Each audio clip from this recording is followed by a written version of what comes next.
एकादशी। वैष्णव की 3 निष्ठाएं बंधुओं। यदि आप वैष्णव हो तो जैसे स्कूल में पढ़ने वाले की यूनिफॉर्म होती है, ऐसे ही वैष्णवों की भी 3 यूनिफॉर्म है।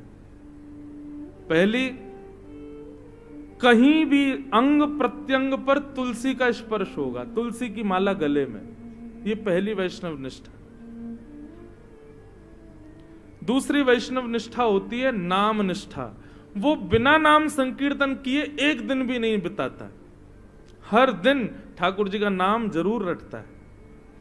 और तीसरी वैष्णव की निष्ठा होती है एकादशी निष्ठा, वो हर एकादशी को करता है। बंधुओं, प्रयास कीजिए इस साल ज्यादा नियम लोग पूछ लें क्या बनाए क्या बनाए, मैंने तो बहुत सारे बताए, एक ये भी सुन लो, संपूर्ण एकादशी करो। और एकादशी को बंधुओं केवल इस रूप में मत करो कि मुझे अन्न नहीं खाना है। एकादशी कोई व्रत तो है, पर वो एक निष्ठा का नाम है एकादशी। जैसे करवा चौथ के दिन पत्नी अपने पति के लंबी आयु के लिए व्रत करती है, वो व्रत नहीं है, पत्नी का पति के प्रति निष्ठा प्रेम को दिखाता है। हमारे हिंदू वैदिक सनातन धर्म में कोई कन्या यदि एक करवा चौथ का व्रत विवाह के बाद ना रखे तो लोग बाग फिर कहते हैं अरे यार रखना चाहिए तुमको, वो सौभाग्य होता है, वो सौभाग्यवती मानकर के व्रत करती है। किसी भी, मुझे नहीं लगता कि हिंदू वैदिक बहन को विवाह के बाद करवा चौथ का व्रत रखने में भार पड़ता हो, बल्कि वो तो आनंद आता है उसको, वो और प्रसन्नता से करती है। वैसे ही वैष्णव को एकादशी करनी चाहिए। जैसे साल में एक बार करवा चौथ के लिए वो प्रसन्न होती है, सजती है, तैयार होती है और इतनी उसकी निष्ठा होती है कि आज करवा चौथ है, मुझे अपने पति की लंबी आयु के लिए व्रत करना है। ठीक वैसा ही उत्साह एकादशी के लिए होना चाहिए एक वैष्णव को। आज में अच्छा, नियम भी वही है। व्रत करने से क्या होता है बंधुओं बताओ? आप अन्न नहीं खाते, पूरे दिन अन्न नहीं खाते, फलाहार खाते, उसका प्रभाव क्या होता है? जिस दिन आप अन्न सेवन नहीं करते हो उस दिन आपकी एक दिन की आयु बढ़ जाती है। व्यक्ति की आयु 2 चीजों से कम होती है, एक तो अन्न सेवन करने से, एक बहुत बोलने से। 2 क्रियाओं से मानव की आयु घटती है। जो बहुत खाता है और बहुत बोलता है उसकी आयु कम होती है। आप कहोगे महाराज जी फिर तो आपकी तो अभी कछु साल की रह गई होगी। 7 साल से कथा कर रहे हो, अनवरत 4 घंटा बोलते हो और बैक टू बैक दे दनादन कथा कर रहे हो, तो आपकी तो आयु नेकी रह गई होगी। ये भी एक विडंबना है कि आप यदि भगवत चर्चा कर रहे हो, भगवत नाम बोल रहे हो, तो आप उतनी देर मौन ही माने जाओगे। आप सांसारिक चर्चा कर रहे हो तो काउंट होगा कि आप बोल रहे हो, लेकिन आप भगवत चर्चा कर रहे हो तो वो उस समय आप मौन ही माने जाओगे। इसलिए मौन व्रत जो लोग करते हैं या जिनके वर्षों के मौन के नियम होते हैं, उनको अधिकार होता है कि आप यदि भगवत चर्चा या भगवान नाम बोलने का आवे तो आप मौन नहीं, आप बोल सकते हो, क्योंकि वो मौन ही माना जाता है। अगर इस रूप में देखा जाए तो अभी तक तो मैं बोला ही नहीं होऊंगा फिर, क्योंकि सुबह से आप लोग मिलने आते हो और हर कथा में यही नियम रहता है, और फिर शाम को कथा होती है। रात में इतना बोल लेता हूं दिन भर की रात में बोलने का मन नहीं होता। मैं अपने कक्ष में जाके बाकी सब बोलते हैं, मैं सुनता रहता हूं, तो इस नाते से तो मेरा पूरे दिन मौन में ही निकल जाता है। तो बहुत बोलने वाला और बहुत खाने वाला, इनकी आयु कम होती है। आप एक दिन का व्रत करते हो तो चित्रकेतु अपनी डायरी में तुरंत नोट डाउन कर लेता है कि आज इसने व्रत रखा है, इसने अन्न नहीं खाया है। तो आपकी आयु जो दिन थे, इतने दिन आपको मिले थे, उसमें एक दिन चित्रकेतु बढ़ा देता है। ये होता है व्रत से। और वही करवा चौथ के दिन माताएं व्रत करती हैं, शाम को चंद्रमा देखते पति को देख के जल पी लेती हैं, अन्न खा लेती हैं, पूरे दिन की अपनी आयु अपने पति को दे देती हैं। एक ही दिन की आयु मिलती है पति को, बस एक ही दिन बड़ा होगा बेचारा, कोई उसकी 10-15 साल की आयु नहीं बढ़ती है, एक दिन। ठीक वैसी बंधुओं एकादशी के दिन हम लोग ठाकुर जी को कभी पुष्प अर्पित करते हैं, तुलसी अर्पित करते हैं, प्रसाद अर्पित करते हैं। ये सब तो संसारी वस्तु हैं। हमने ऐसा क्या दिया जो अमूल्य था? तो एकादशी के दिन हमने व्रत किया, हमारी एक दिन की आयु जो हमको बोनस में मिली हमने ठाकुर जी को अर्पित कर दी। ठाकुर जी हमारी सबसे बहुमूल्य वस्तु है, हमारी प्रत्येक क्षण, हमारा प्रत्येक दिन, हम हर दिन जीवित रहते हैं, ये इससे ज्यादा अमूल्य कुछ नहीं है। आज हम एकादशी करके आपको अपना एक दिन जो हमें प्राप्त हुआ वो हम आपके चरणों में निवेदित करते हैं, आप स्वीकार करें। ये है एकादशी। एकादशी के दिन बंधुओं अन्न में पाप का निवास होता है।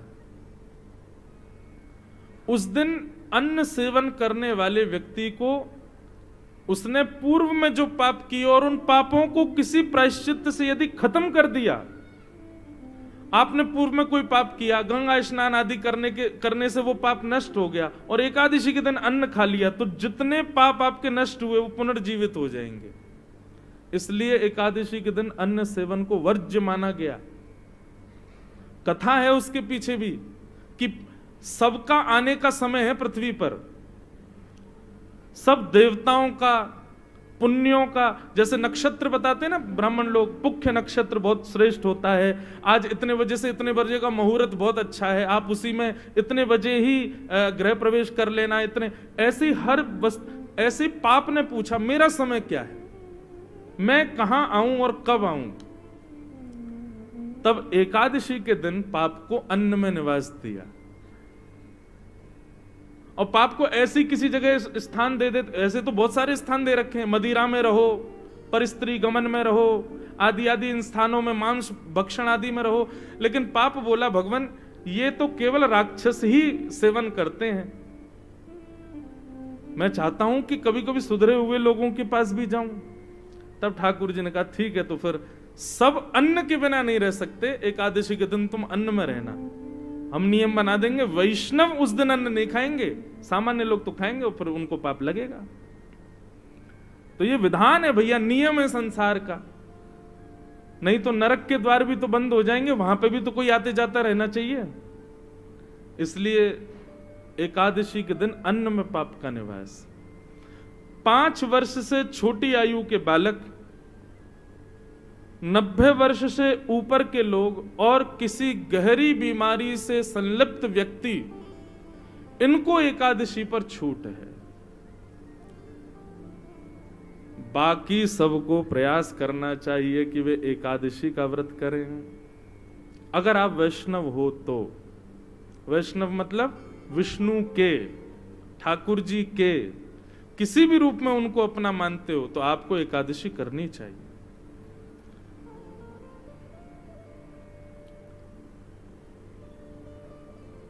महाराष्ट्र में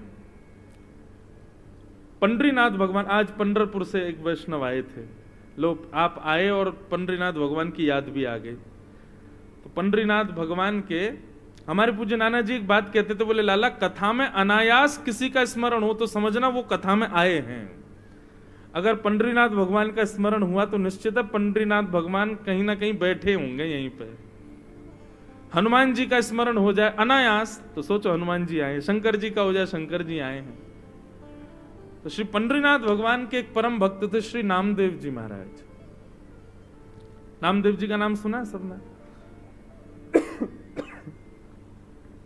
नामदेव जी की बड़ी अद्भुत कथा है। नामदेव जी की जो माता जी थी ना, उनको बिना विवाह के पुत्र प्राप्त हुआ था नामदेव। आप कहोगे कैसे संभव है? यही तो बात है। नामदेव जी की माता जी जब छोटी आयु थी उनकी, सब लोग ध्यान से सुनो,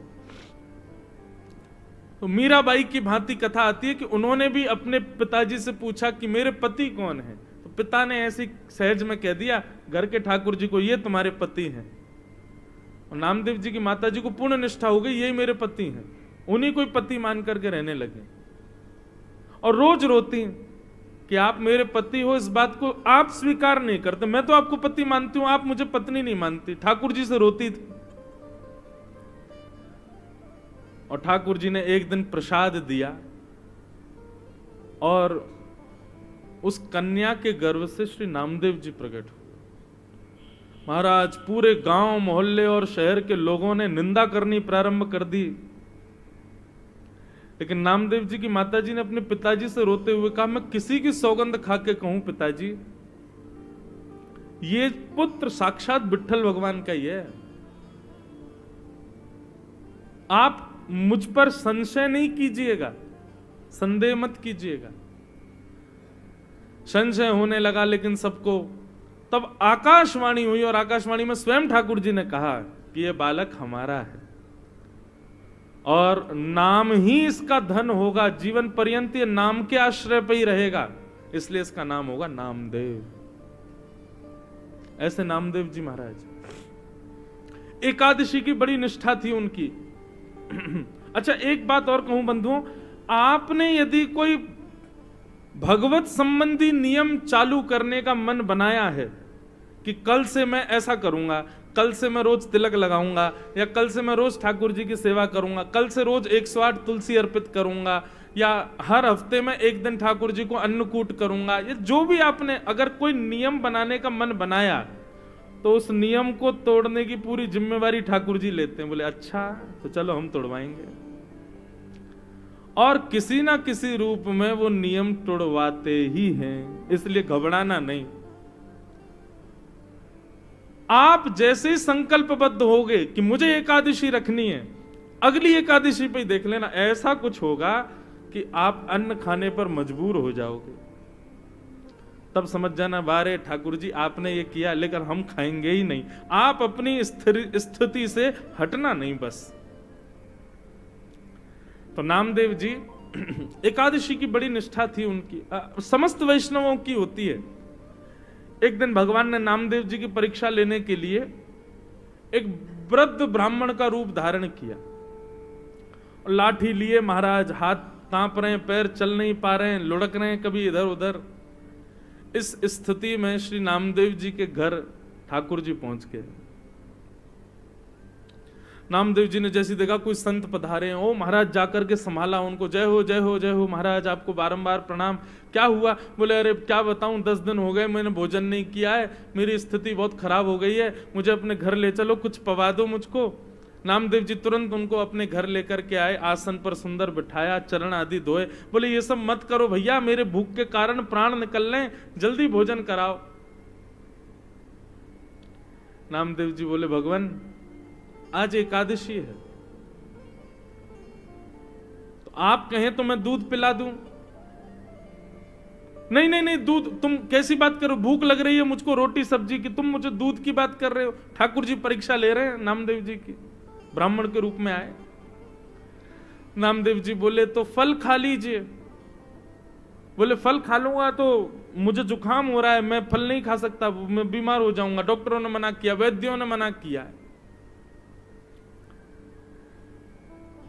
नामदेव जी बोले तो फिर क्या आपको अर्पित करूं बताओ। बोले दाल भात बनवाओ, दाल भात बनवाओ, रोटी सब्जी बनवाओ, जल्दी वही पाऊंगा। नामदेव जी बोले क्षमा करें भगवान, द्वादशी तक प्रतीक्षा करनी पड़ेगी, अभी एकादशी चल रही है, आपको मैं अन्न नहीं खवा सकता। ब्राह्मण बोलने लगा मेरे प्राण निकल जाएंगे, मैं मर जाऊंगा अभी यहीं पर।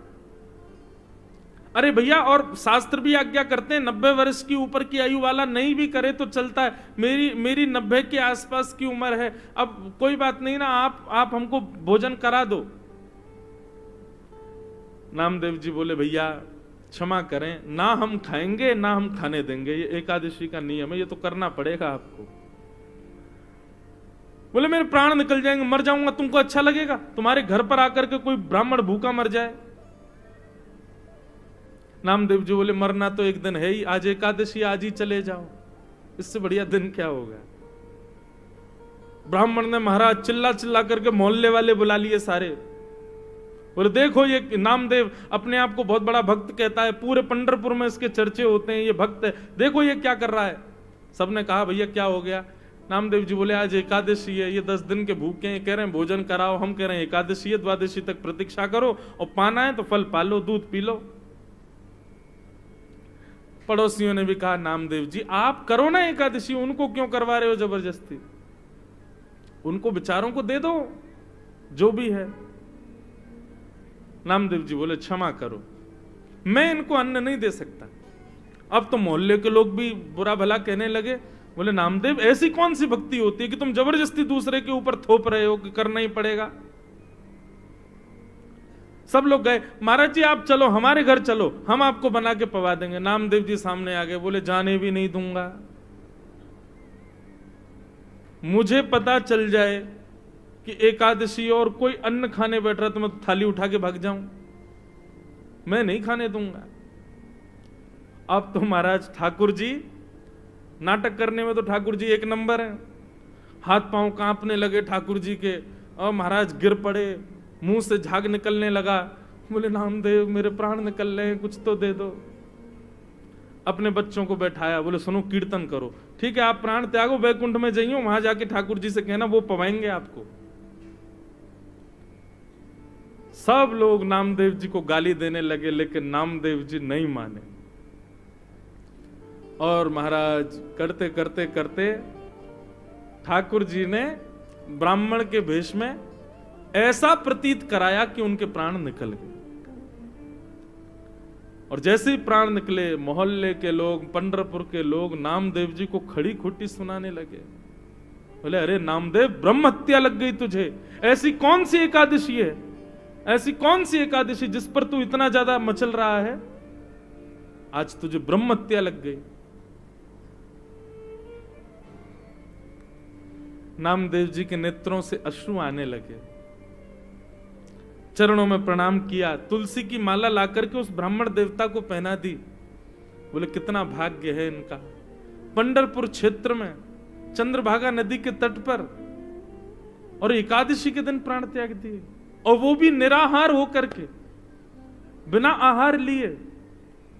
कितने बड़े सौभाग्य की बात है। देवी अपनी पत्नी से बोले अब हमको ब्रह्म हत्या लग गई है, ठीक है एकादशी के लिए ही सही, लेकिन हत्या तो हो गई, कारण तो हम ही लोग बने। अब ठाकुर जी तो हमारे हाथ की सेवा स्वीकार नहीं करेंगे, और अब तो हम नाम जाप करने के भी अधिकारी नहीं है क्योंकि ब्रह्म हत्या लग गई।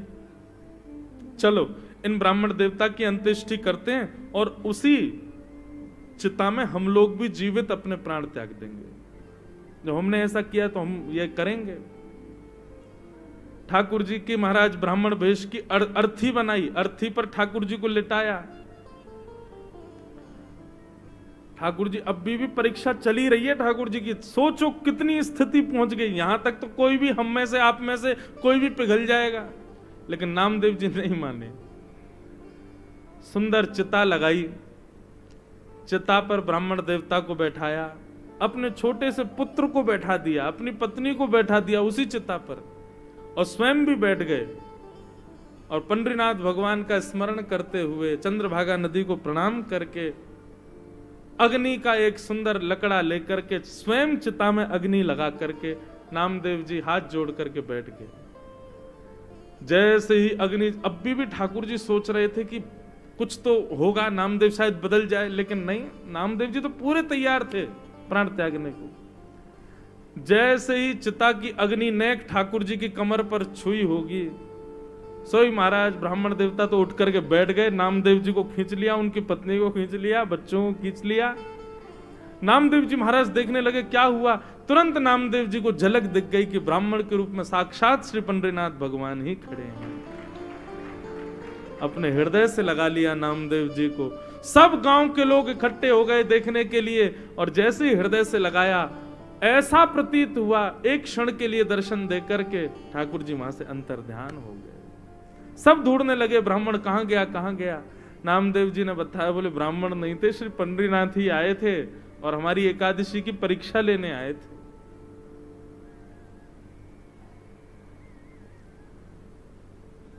ऐसी बंधुओं, ये निष्ठा है, ये कोई व्रत नहीं है, ये आपका प्रेम है ठाकुर जी के प्रति। उसको प्रेम की तरह ही इजहार करो उसका। नियम जब बन जाता है ना, तो वहां प्रेम नहीं रहता। ठीक है, एकादशी एक नियम है, पर उसको प्रेम की तरह पालन करो कि हमारा प्रेम है ठाकुर जी के प्रति, कि हम आज आपके लिए हम अन्न नहीं पाएंगे। महीने में 2 बार हर वैष्णव अपने ठाकुर जी के लिए एकादशी का व्रत करते हैं। तो ऐसी एकादशी जरूर करनी चाहिए भैया। पहले हमसे भी नहीं होती थी, पर अब हमने भी प्रारंभ, कथा कहते कहते हमारे जीवन में भी भाव आया, अब हम भी करते हैं। और एकादशी के दिन बंधुओं, भैया इनको बोल दो ना, एक शांत हो जाए, हमारी कथा हो जाए, फिर बोलने। बोलो वृंदावन बिहारी लाल की। दूसरी बात एक और सुनिए बंधुओं, व्रत उस वस्तु का किया जाता है जिस वस्तु के बगैर आप रह नहीं सकते। प्राचीन काल में लोगों के पास में बहुत साधन नहीं थे, केवल रोटी और सब्जी के लिए ही मानव जीता था। बच्चे प्राचीन काल में, आज से 100 वर्ष पहले भी, वो एक्साइटमेंट उनका तभी होता था जब मां चूल्हे में अग्नि लगाती थी। सब बच्चे बैठ जाते थे, अब हमको रोटी मिलेगी, अब हमको सब्जी मिलेगी। रोटी सब्जी ही साधन होता था, इसके अलावा करने को कुछ था ही नहीं। इसलिए प्राचीन काल में, प्राचीन भारत से या प्राचीन युगों से व्रत के रूप में अन्न का त्याग बताया गया। आज भी अन्न का त्याग ही व्रत है, पर मुझे ऐसा लगता है, ये शास्त्र की बात नहीं, ये मुझे ऐसा लगता है कि व्रत करना है तो उस वस्तु का करो जिसमें आप आसक्त हो। और आज की डेट में सबसे ज्यादा आसक्त व्यक्ति है इसके प्रति। इस बार की एकादशी तो ठीक है, अगली एकादशी, क्योंकि भोजन छोड़ना कोई बड़ी बात नहीं है आज की डेट में। मैं कितने घरों में जाता हूं, बच्चे पतले दुबले, मैंने कि माता जी इनको खिलाती क्यों नहीं, पूरे दिन फोन में लगा रहता है, खाता ही नहीं है, भूख ही नहीं लगती इसको। आजकल भोजन छोड़ना बड़ी बात नहीं है, 2-2 दिन भी लोग भूखे रह लेते हैं। आजकल बड़ी बात है 2 घंटे भी इसके बिना रहना। हम आपसे क्या कह रहे हैं, हम खुद व्यासपीठ पर लेके बैठे हैं, लेकिन हम तो इसलिए लेके बैठे हैं, बीच में कभी पद याद आ जाता है, वो पद सेव नहीं हो तो हम तुरंत निकाल करके फिर वो आपको सुनाना होता है, इसलिए हम रखते। बाकी रहता फ्लाइट मोड पे, और हमारा फोन किसी काम का है भी नहीं, जे हमारे पास रहता ही नहीं, औरों के पास ही रहता है। लेकिन फिर भी हूं तो मैं भी आप लोगों में से ही। एकादशी करनी है तो उस वस्तु की करो जिसके प्रति आपकी ज्यादा आसक्ति है। व्रत करना है तो उस वस्तु का करो जिसके प्रति आपका लगाव इतना है कि उसके बगैर आप रह ही नहीं पाते। और आज की डेट में इससे बड़ी एकादशी कोई नहीं। अगली एकादशी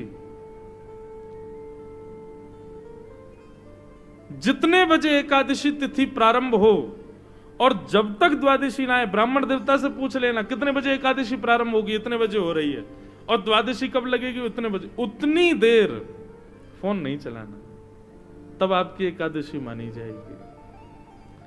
मैं तो आजकल के युवाओं को यही बोलता हूं कि आप लोग अन्न वन्न तो कोई भी छोड़ लेगा, इसको छोड़ के दिखाओ।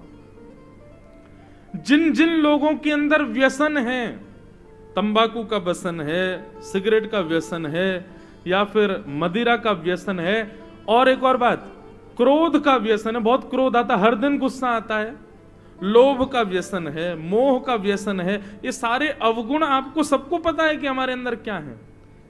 व्रत करना है तो अगली एकादशी पर अपने उन अवगुणों का व्रत करना है। रोज क्रोध आता, आज क्रोध नहीं करेंगे, चाहे कोई कितना ही बुरा कर ले हमारे साथ, आज गुस्सा करना ही नहीं है।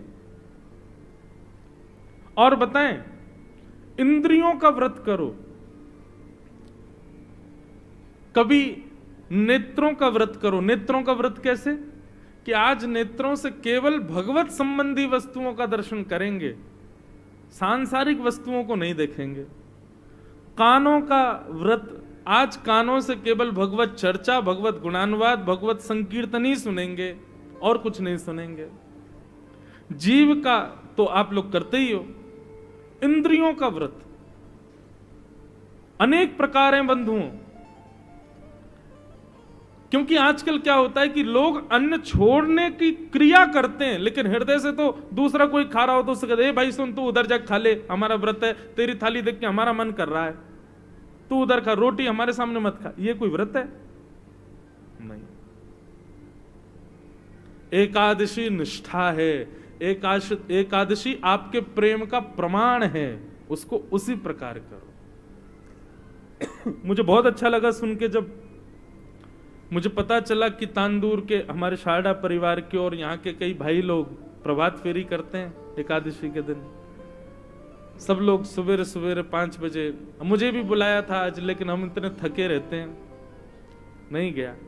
पर यह अच्छी बात है, आप लोग किसी रूप में ही सही एकादशी का प्रारंभ इतना सुंदर कर रहे हैं, बहुत अच्छी बात है। हम तो कहेंगे ठाकुर जी आपको ऐसी शक्ति दें कि आपका ये नियम कभी ना टूटे, आपका भी ना टूटे, फिर आपके आने वाले वंश के बालक भी इस नियम का पालन करें, और पूरे विश्व में, भारत में एक दिन ऐसा संतों को खबर लगे, तांदूर में एक हमारे बहन भाइयों की ऐसी पूरी एक मंडली है जो हर एकादशी को प्रभात फेरी करती है। आपका ये नियम सदा बना रहे, अच्छी बात है। तो भैया एकादशी निष्ठा इसको जरूर कीजिए। यदि आज तक नहीं करते हैं तो आज तो अब निकल गया, अब आगे से प्रारंभ करो। एकादशी के दिन बहुत ध्यान पूर्वक, निष्ठा पूर्वक ठाकुर जी का व्रत करो। अब हमारे वृंदावन की कई रीतियों में एकादशी का व्रत नहीं होता, जगन्नाथ जी की परंपरा में एकादशी का व्रत नहीं होता। लोग कहते हैं महाराज जी जगन्नाथपुरी में, अब आप अगर स्कंद पुराण पढ़ेंगे तो वहां पर तो लिखा है कि अगर आप एकादशी के दिन जगन्नाथपुरी में हो तो आप बहुत बड़े भाग्यशाली हो कि आप जगन्नाथपुरी में हो। तो बोले क्या करना चाहिए? बोले उस दिन आकंठ दाल भात पाना चाहिए। स्कंद पुराण में लिखा है कि अगर एकादशी के दिन आप जगन्नाथपुरी में हो तो जितनी आपकी क्षमता उससे ज्यादा आपको दाल भात पाना है, लेकिन हाँ शर्त यह है अन्न नहीं, ठाकुर जी से जगन्नाथ जी का प्रसाद ही पा सकते हो एकादशी के दिन। वहां के नियम अलग हैं, वहां के कानून, कहीं कहीं पर ये नियम, वहां पाप का निवास नहीं हो सकता। क्यों? उसके पीछे कारण, अन्न में पाप का निवास होता है, लेकिन जगन्नाथपुरी की रसोई में जो रसोइया है ना, उन सबको लक्ष्मी रूप माना जाता है। वहां पर जितने भी यंत्र हैं जिनसे भोजन बनाया जाता है, उन सबकी भी पूजा लक्ष्मी भाव से होती है कि भैया ये जगन्नाथ जी की निज रसोई है, यहाँ लक्ष्मी ही भोजन बनाती है। लक्ष्मी जिस अन्न का स्पर्श कर दे उसमें पाप नहीं रह सकता, इसलिए वहां महाप्रसाद पाने पर दोष नहीं लगता। एकादशी उल्टी टंगी हुई है जगन्नाथ भगवान के पीछे। हमारे वृंदावन के कई नियमों में, जैसे राधा वल्लभियों में, श्री हरिवंशियों में, वहां पर भी एकादशी नहीं होती। उनके भाव अलग हैं, वहां भाव प्राधान्य भाव आ जाता है। पर हम आप सब लोग वैष्णव, हमको प्रयास करना चाहिए, ठाकुर जी के लिए व्रत करो। व्यक्ति बड़ी से बड़ी वस्तु छोड़ देता, ठाकुर जी के लिए एक दिन अन्न मत खाओ और निष्ठा पूर्वक, प्रेम पूर्वक उसका निर्वहन करो। युगल गीत के पश्चात बंधुओं, अब कंस ने मंत्रियों की सब मंडली बुलाई और कहा कि ये कृष्ण मर ही नहीं रहा, इतने सारे राक्षस मैंने भेज दिए, सबको मार देता है।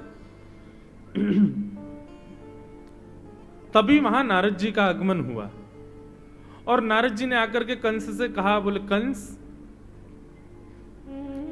तुम्हारा शत्रु दिन ब दिन बड़ा होता जा रहा है, तुम बस हाथ पे हाथ धरे बैठे रहो। कंस बोला हाथ पे हाथ धर के बैठा हूं मैं, रोज किसी ना किसी को भेजता हूं, सबको मार देता है, पता नहीं ऐसा कैसा बलवान है।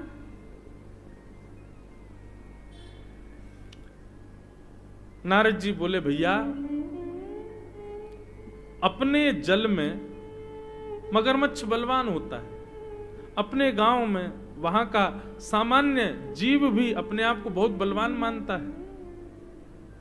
शेर भी अगर 2 हैं जंगल में तो उनके भी हिस्से बटे होते हैं। दूसरे पक्ष का शेर आता है तो निश्चित है वो कमजोर है, जिसके पक्ष में जाओगे वो बलवान है। तुमने अपने राक्षसों को उसके नगर में भेजा, अभी तक उसको नहीं बुलाया, उसको बुला। कंस बोला वो आ जाएगा? बोले थोड़ी योजना बनानी पड़ेगी। बोले आप ही आज्ञा करो, क्या योजना बनाऊं? बोले योजना ऐसी बनाओ, तुम्हारे पास जो धनुष है ना, जो शंकर जी ने तुमको दिया है, इस धनुष के प्राप्ति का एक सुंदर धनुर्यज्ञ करो और उस यज्ञ में एक पुरस्कार वितरण का कार्यक्रम करो। किसको पुरस्कार देना है? बोले ब्रजमंडल में जिसने भी ब्रज की बहुत सेवा की, हम उसको पुरस्कार देंगे। 2-4 नाम तो ऐसे आसपास के गांव के लोगों के रख देना, उसमें 2 नाम कृष्ण बलराम के रख देना। लोग पूछे इनको पुरस्कार क्यों, तो कहते ना इंद्र ने वर्षा करी थी तो हमने सुना है कि इन दोनों बालकों ने गिरिराज उठाया था, कालिया नाग को इन्होंने भगाया, पूतना जैसी राक्षसी से ब्रज को बचाया।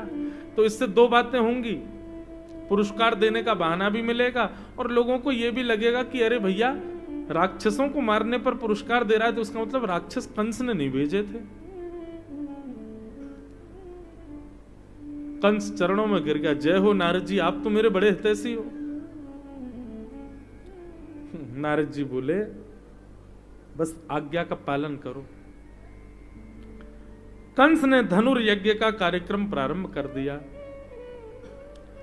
यहां भगवान गौचारण कर रहे थे, ग्वाल बालों के संग बैठे थे। नारद जी पहुंच गए वृंदावन। नारद जी को देखते ही ठाकुर जी ग्वाल बालों से दूर गए और एकांत में जाके नारद जी से मिले। नारद जी को हृदय से लगाया और कहो नारद कैसे हो? और ठाकुर जी मुझे तो कभी कभी आपकी लीला देख के ऐसा लगता है आप भूल भाल गए हो कि आप परमात्मा हो। ठाकुर जी कहते हैं नारद सही बताऊं तो सच में भूल गया। इन ब्रजवासियों के प्रेम ने मुझे इतना आनंदित कर दिया है कि मुझे अब इच्छा नहीं कि मैं परम तत्व का अधिष्ठाता बनूं, सदा इन ब्रजवासियों के पास रहूं। नारद जी बोले पूरे विश्व को मुक्त करने वाला आज बंधन में क्यों दिखाई दे रहा है मुझे? परब्रह्म जिसके लिए वेद कहते हैं कि उसको कोई नहीं बांध सकता, आज उस परब्रह्म की बातें मुझे बंधन युक्त क्यों लग रही हैं? ठाकुर जी कहते हैं ये प्रेम पाश है नारद, ये प्रेम का बंधन है। परब्रह्म कहीं नहीं बंध सकता, बंधेगा तो केवल प्रेम बंधन में बंध सकता है। नारद आज्ञा करो, कैसे आए? बोले भगवान मैं आपको याद दिलाने आया था आपकी आगे की लीला क्या है। आपको तो यहाँ मक्खन खाने से, गोपियों के संग रास विहार करने से, ग्वाल बालों के संग डोलवे से, इससे फुर्सत नहीं मिल रही। अभी आपको मथुरा जाना है, कंस का वध करना है, उग्रसेन को राजा बनाना है, देवकी और वसुदेव जी जो कारागृह में आपके असली माता पिता उनको मुक्त करना है, फिर जरासंध को पस्त करके नई नगरी द्वारिका बसानी है, वहां जाकर के आपको 16,108 ब्याह करने हैं, महाभारत का युद्ध कराना है, अर्जुन का सारथी बनना है, अर्जुन के मोह को दूर करने के लिए विश्व को अनमोल गीता का ज्ञान देना है, और सब कुछ करते हुए अंत में भागवत धर्म का निरूपण करते हुए आपको भगवत धाम प्रस्थान करना है। ठाकुर जी बोले नारद मैं तो भूल ही गया था ये सब भी अभी होना है। नारद जी बोले तो बस मैं बताने आया था। बोले ये मत बताओ, अब ये बताओ होगा कैसे ये? बोले होगा कैसे मतलब? ठाकुर जी बोले नारद मैं व्रत छोड़ के नहीं जा सकता, इन ब्रजवासियों को मैं छोड़ नहीं पाऊंगा, क्योंकि मैं तो रह लूंगा लेकिन मेरे ब्रज से एक पैर बाहर रखते ही इनके प्राण निकल जाएंगे, ये मर जाएंगे, इनके प्राण मुझ में बसते हैं। नारद मधुमंगल को देख रहे, मेरा सखा घूम रहा है। बोले हाँ। बोले वो सुबह उठ करके जल तब तक नहीं पिएगा जब तक मुझे देख ना ले। श्री दामा वो रात्रि में तब तक सोने नहीं जाता जब तक झूठा मेरे मुख का दूध ना पी ले। हमारी गैयाओं के जो बछड़ा बछियां हैं ना, दुनिया के बछड़ा बछिया तो गैया के थन से मुख लगाते ही दूध पीने लग जाते हैं, पर हमारे नंद भवन के वृंदावन के बछड़ा बछिया इनको जब तक मैं ना दिखूं तब तक गैया का दूध नहीं पीते। यहां के जीव जंतु मानव सब मुझसे इतना प्रेम करते हैं नारद, मैं कैसे छोड़ के जाऊं इनको? सबसे बड़ी तो मेरी यशोदा मैया, वो तो प्राण त्यागी देगी नारद। इसलिए मैं तुमको आज्ञा देता हूं, विधि का विधान बदलो, जो भी कुछ आगे की लीला उसकी कोई और व्यवस्था कर दो। मैं अब ब्रज से नहीं आऊंगा। अब वैकुंठ नाथ भी किसी और को बना दो, वैकुंठ का पति भी किसी और को बना दो, हम वृंदावन नहीं छोड़ेंगे।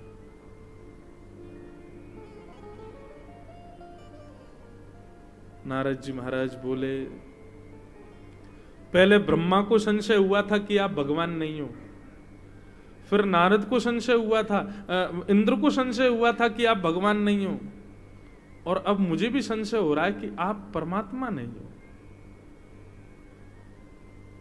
ठाकुर जी, ये आपकी भाषा बोली इतनी आसक्तजन्य कैसे हो गई? नारद जी बंधु हृदय से जानते हैं कि ये भक्ति प्रेम में ठाकुर जी बंध गए, लेकिन लीला कराने के लिए कठोर बन करके बोल रहे हैं। बोले, भगवान आपको मेरी सौगंध है, परसों कंस के द्वारा भेजा गया दूत आएगा और आप चुपचाप उसके साथ मथुरा आइए, कंस का वध कीजिए, उग्रसेन को राजा बनाइए, सांदीपनि गुरुकुल पढ़ने जाइए, आदि आदि लीला करके द्वारिका बसाइए, महाभारत युद्ध आदि और गीता का ज्ञान आदि देकर के इतना समय आपके पास बचा है, जल्दी आइए वैकुंठ में। आप भगवान हैं, अपने तत्व को मत भूलिए। यह है बंधुओं प्रेम, जहां परमात्मा को समझाना पड़ रहा है कि तुम परमात्मा, यह प्रेम। केवल ब्रजवासी अपनी सुध नहीं भूले, ठाकुर जी भी सुध भूल गए। ठाकुर जी बोले, नारद वहां क्या पाठ पढ़ा के आए हो तुम कंस को? वहां तो तुम हमारी मारने की सारी व्यवस्था करके आए हो। बोले, वो तो मैं ऐसे करके आया हूं, लेकिन अब आपको जाना है, जाकर के सब लीला करनी। नारद जी चले गए और परसों का वो दिन आया, कंस के द्वारा भेजे गए अक्रूर वृंदावन आए। वृंदावन आकर के नंद भवन में आकर के अक्रूर जी ने बताया, मैं महाराज कंस के यहां से आया हूं। कंस महाराज ने धनुर्यज्ञ किया, उसमें पुरस्कार वितरण का एक कार्यक्रम किया है, और पुरस्कारों को वितरण में कुछ लोगों के नामों में कृष्ण बलराम का भी नाम है। सुनकर के नंद बाबा बड़े खुश हुए। बोले, अच्छी बात है भैया, कंस की बुद्धि थोड़ी बदल गई है, लेकिन हमें कहा करना है भैया, कहा करना है तुम बताओ। बोले, आपके दोनों कृष्ण पुत्र बलराम को लेकर के मथुरा चलना पड़ेगा, और वहां 3 दिन तक यज्ञ उत्सव चलेगा, उसमें रहकर के पुरस्कार लेकर के आप वापस आ जाइएगा। यशोदा मैया ने स्पष्ट मना कर दी, कहीं ना जाएगो मेरो लाला, पुरस्कार भेजना हो तो यहीं घर भिजवाए दे, हमारो लाला कहीं ना जाएगो। इतने में ठाकुर जी सुन रहे थे, ठाकुर जी आगे। बोले, मैया दुनिया के बालक घूमे जामे, सब कहीं ना कहीं जामे, लेकिन मुझे तो ऐसा लगे तुमको घर में ही बुढ़ो कर लेगी, कहीं ना जान देगी। मैया मैं भी तो बालक हूं, मेरा तो मन करे कहीं जावे को। ठाकुर जी भी हृदय पर पत्थर रख करके बोल रहे, दुनिया के बालक डोले, दुनिया के बालक घूमे जामे, मैया मेरो मन करे घूमे जावे को, लेकिन रहने दे मैया, तू ना मुंह को भेजेगी कहीं। ठाकुर जी उदास हो गए, तो यशोदा मैया के चित्त में एक बार को आ गया, सबके बालक जाते हैं तो मेरे पुत्र का भी तो मन होता होगा। अच्छा ठीक है लाला, तू नाराज मत हो, ठीक है अक्रूर जी, कल नंद बाबा के सहित आप लाला को ले जाइयो, पर बहुत ध्यान रखियो, और नंद बाबा से बोलिए आप भी ध्यान रखियो, जल्दी ले आइयो। बोलते बोलते यशोदा मैया रोने लगी। ठाकुर जी कह रहे, मैया मैं परसों आ जाऊंगा, तू चिंता मत करे। यशोदा मैया कह रही, लाला तू आज 11 वर्ष को है गए हो, और 11 वर्ष में जा दिनाते तू तेरो जन्म भयो वादनाते आज तक एक दिन भी तो को देखे बिना मैं ना रही। मुंह को बस यूं लग रही है, मैं 2 दिन कैसे व्यतीत करूंगी। ठाकुर जी का हृदय भी विचलित हो रहा है। बंधुओं में इस प्रसंग का ज्यादा विस्तार करूंगा नहीं, क्योंकि मेरे से होता नहीं है, बोला जाता नहीं है, पर फिर भी थोड़ा बहुत कुछ कहूंगा। यशोदा मैया रात भर लाला के पास सोई हैं। पूरे ब्रजमंडल में हवा की तरह बात फैल गई कि कल कृष्ण मथुरा जा रहे हैं 3 दिन के लिए। किसी को भी नींद नहीं आई आज। सब अपने आप को समझाते हैं 3 दिन की तो बात है, 3 दिन में आ जाएगा लाला, ने संतोष कर ले। अरे मन तू इतना विचलित मत हो, इतना परेशान मत हो, हमारा लाला 3 दिन में आ जाएगा। लेकिन बंधुओं, ब्रज के ब्रजवासी कहते हैं, अक्रूर जी कह रहे हैं 3 दिन में ठाकुर जी आ जाएंगे। ब्रजवासी कह रहे हैं अक्रूर जी आपको 3 दिन कम लग रहे हैं, पर यदि आप किसी व्यक्ति से कहो कि भैया 3 सेकंड के लिए, 3 क्षण के लिए अपने प्राण निकाल दो, फिर दोबारा जीवित हो जाना।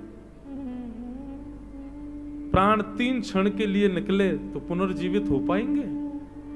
नहीं। आप हमारे प्राण को ले जा रहे हो अक्रूर जी।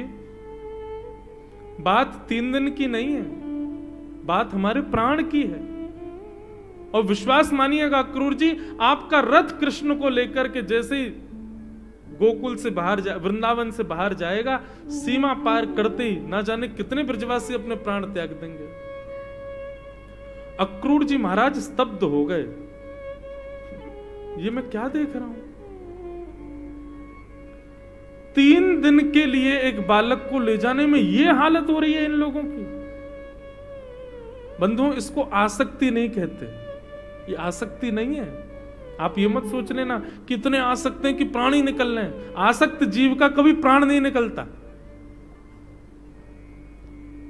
प्रेमी के प्राण निकलते हैं। और एक और बात कहूं, प्रेमी के भी प्राण नहीं निकलते। प्रेमी तो सदा अपने प्रियतम को चित्त में रखता है, उसको प्रत्यक्ष की आवश्यकता नहीं। पर ब्रजवासियों की स्थिति ऐसी हो गई, 3 दिन के लिए आप हमारे प्राण ले जा रहे हो, शायद तुम लौट करके 3 दिन बाद आओ तो हो सकता है कि ब्रज में कई लोग तुमको मरे हुए दिखें। इतना प्रेम करते हैं कृष्ण से।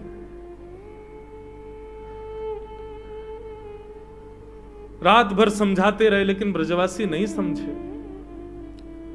सुबह का सूर्य उदय जैसे ही होने लगा बंधुओं, ब्रजवासी सब सूर्य को देख करके प्रार्थना कर रहे हैं, हे सूर्य नारायण भगवान, हमने जीवन भर आपसे कुछ नहीं मांगा, बस आज आपसे एक विनती कर रहे हैं, आज आप प्रकट मत होइए, दोबारा अस्त हो जाइए, फिर से अंधेरा कर दो, क्योंकि दिन हो गया तो दिन होते ही कन्हैया चला जाएगा। बंधुओं, केवल मानव नहीं, वृंदावन की गैया भी आज सुबह से चर नहीं रही हैं। छोटे छोटे बछड़ा बछिया, वे क्या जाने प्रेम क्या होता है, वे भी बस आंख खोल करके कान खड़े करके केवल नंद भवन के द्वार की ओर देख रहे हैं। सबके नेत्रों में आंसू। आज सुबह के सूर्य उदय के बाद किसी भी वृक्ष पर किसी पक्षी ने चहका नहीं है। सब व्याकुल हो रहे हैं। कहीं ना कहीं सबको ऐसी संवेदना लग रही है भीतर कि या तो कृष्ण लौट करके नहीं आएगा, और या फिर कृष्ण आया तो शायद हम जीवित ना रह पाए।